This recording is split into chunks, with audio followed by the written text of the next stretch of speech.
16-годишно девојче заклучено дома и малтретирано, и тоа од својата мајка. Реална хорор приказна во Скопски Карпош открија институциите од како го слушнале врискањето на детето во позадина додека нејзината мајка на телефон пријавувала наводно насилство од соседи и од семејството. Операторот со кој што разговарала пријавил што слушнал во МВР, а полицијата дошла во домот на 44 годишната мајка со иницијали НК. Биле затекнати НК 44 години и незината 16 годишна ќерка. При тоа било констатирано дека малолетничката била подолго време заклучувана во домот и не добивала соодветна нега од родителот.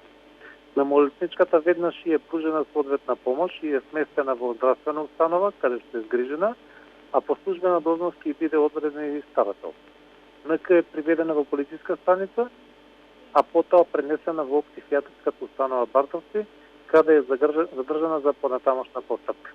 Девојчето за жал секогаш ќе се сеќава на тоа што го преживеала, иако се уште не се знае колкави трауми има и колку време трпела насилство. Во изјава за Телма вели психологот Мирјана Јовановска-Стојановска.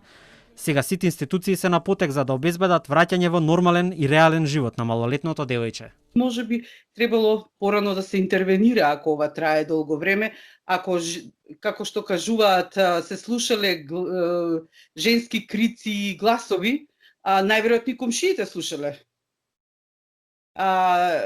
Може би понатака истрагата ќе види дека може би комшиите и реагирале, значи би требало да бидеме поактивни во вакви случаи, да не оставиме ништо да трае долго и да соработуваме сите заедно, затоа што ваквите случаи, решавање на вакви случаи е соработка на една цела мрежа на институции, органи и на луѓето и комшиите, сите оние кои ги познаваат.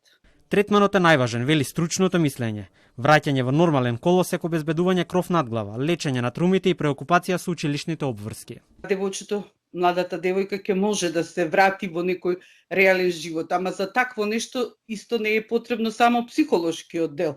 Ако треба да и се обезбеди, значи средства за школување, место каде ќе живее, заштита, така да пак ќе речам дека надежта е голема ако ние сите заедно како екипа, врзани во еден ланец, реагираме на ваквите нешта и сега